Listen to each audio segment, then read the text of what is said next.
এটা দেখে আমি বললাম যে আপনি আমারে যাই করেন, মারেন আর যা করেন, আমি এই কাজটা করতে পারবো না। পরে আমি ওখান থেকে চলে আসলাম। জীবদশায় কথাগুলো বলতে পারেন, বাস্তবে বলতেছি। আল্লাহ 50টা বছর কোরআনের খেদমত করছে উনি। তা খুলনার বুকে ওনাকে ঠাঁই দেওয়া হলো না। আজকে সকালবেলা আমাকে ফোন দিয়েছে সাইদখালী থেকে যে ভাই, আমি একজন হিন্দু মানুষ, যখন ওনার রিমান্ড দেওয়া হয় আমাকে কিছু প্রশ্নের জন্য ওখানে নিয়ে যাচ্ছিল, আমাকে কিছু প্রশ্নের জন্য। তখন আমি বললাম যে দেখলাম যে উনি বলল যে 2 রাকাত নামাজ আমি আদায় করব। আমাকে রিমান্ড দেওয়ার আগে আমি একটু 2 রাকাত নফল নামাজ আদায় করতে চাই, আমার রবের সাথে কথা বলতে চাই।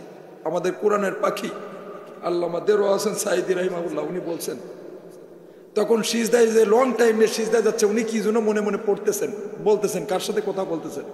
এখন হিন্দু মানুষ তো এত কিছু বোঝে না।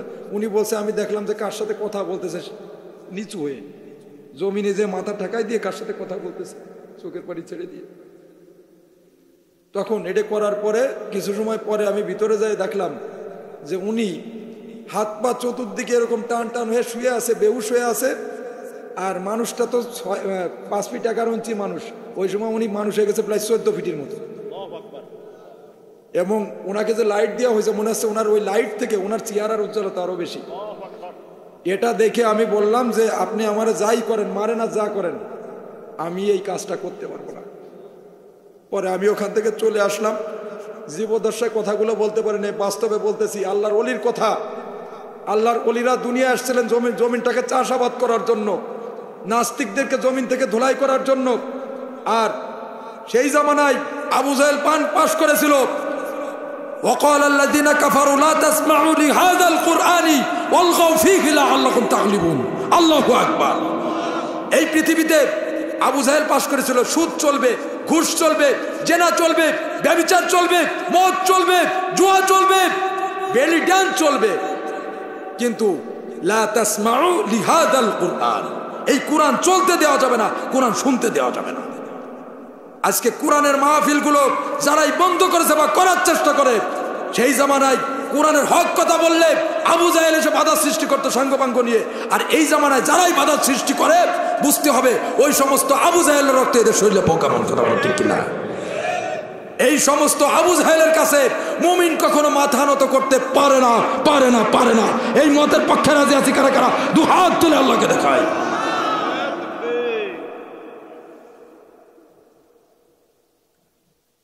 আমার বন্ধুগণ,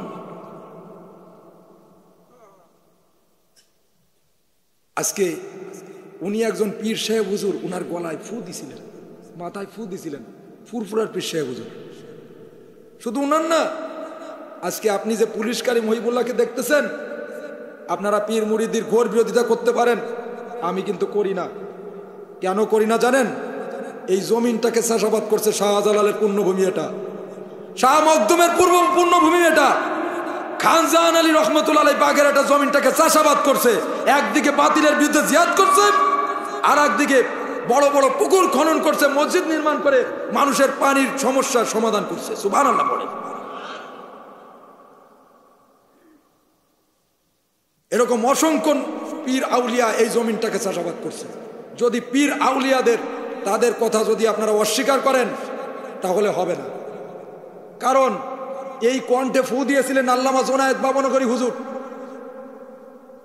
আমারে বলছে বাবা একই মাহফিলে আইছি, হা করো তো। বলছে ঠিক আছে। আমি বললাম হুজুর একটু দোয়া করে দেন। তখন একটু ফু দিলেন, আমার পুরো শরীরটা ঠান্ডা হয়ে গেল। এই মুখে ফু দিয়েছেন আফজাল কাইমুরি দেওবন্দি ভারতের হুজুর।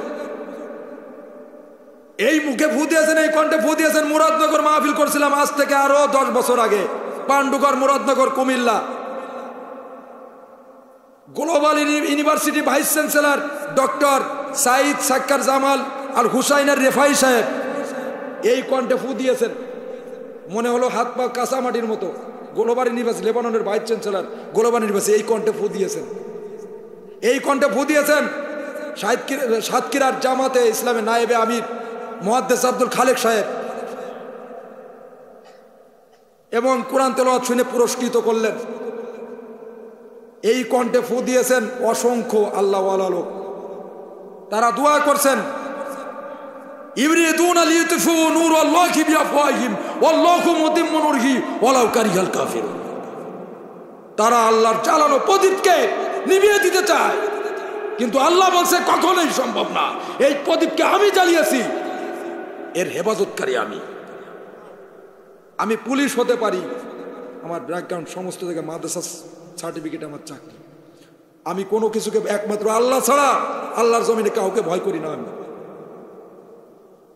আজকের যে বিএনপির ভাইরা এখানে একটা মাহফিল করছেন, পারিবারিক মাহফিল, একসময় পালায় পালায় বেড়াইছে, 15টা বছর কষ্ট করছে, আমার খালাতো ভাই একজন, আমি জানি। তা যাই হোক, আল্লাহ সকলকে হেদায়েত দান করুক, ক্ষমা করে দিয়া মহৎ গুণ। ভাই ফ্যান দিয়েন না। আমার বন্ধুগণ, আমি একটা আয়াত তেলাওয়াত করেছি, এই আয়াতটার আলোকে কিছু সময় কথা বলবো আপনাদের। কারণ এই মাহফিলটা হচ্ছে ইমানটাকে নষ্ট করার জন্য না, ইমানকে জাগরিত করার জন্য। আমাদের কি দরকার? ঘুমান্ত ইমান দরকার।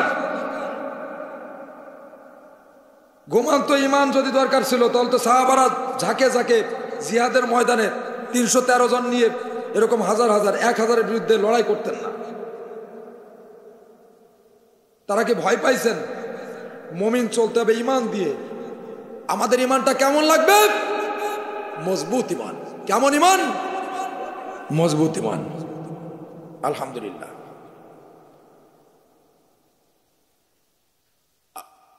আল্লাহ রাব্বুল আলামিন বললেন, ওয়ালা তুসাইরু খাদ্দাকা লিন-নাসি ওয়ালা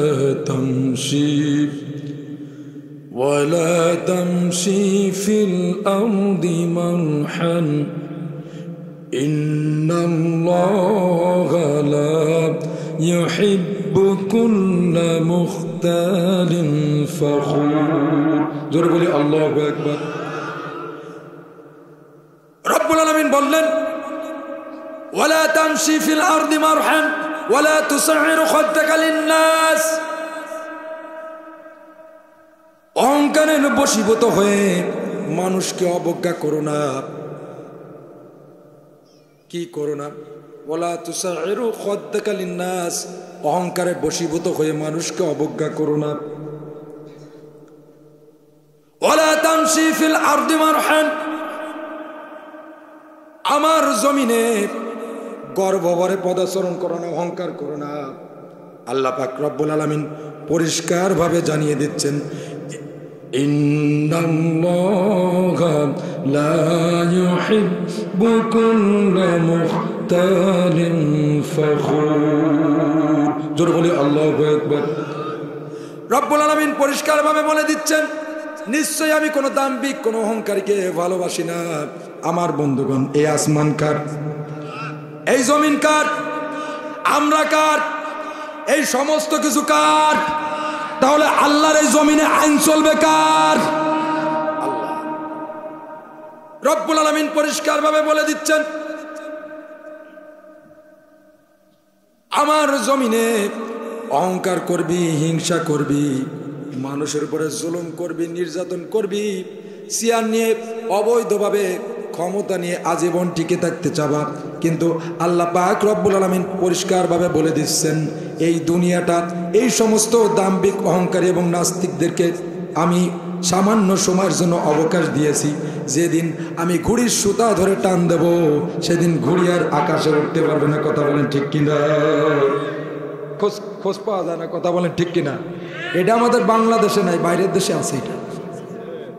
সে আপনারা বলতে পারেন আমাদের দেশে তো নাই। হ্যাঁ, আমাদের দেশে বেশি। কই, আমি তো দেখি না। আমাদের চরিত্র ফুলের মতো পবিত্র। কথা বলেন ঠিক কিনা? হ্যাঁ, কথাগুলো পবিত্র, তাই না? মাশাআল্লাহ। ডিজিটাল কথা। এই জামানা ডিজিটাল, এর মুনাফিকও ডিজিটাল। এই জামানার শয়তানও ডিজিটাল।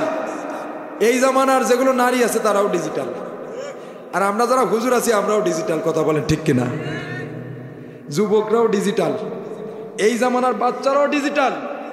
আজকে সকালে দেখি আমারে বলতেছে লাল পানি খাবো। আমি বলছি লাল পানি খাবি কেন? সকালবেলা ই করতেছিস, বলছে আরে তুমি বুঝবা না, এই লাল পানি খাইতে ভালো লাগে, আমার পোশাক লাল, সমস্ত কিছু লাল, আমি লাল পানি খাবো। এতটুক বাচ্চা। আর ফোনে অলরেডি গেম অটোমেটিক আছে, সেমি অটোমেটিক। আমার বন্ধুগণ, অনেক কষ্ট করে এসেছি, মেসেজগুলো নিতে হবে।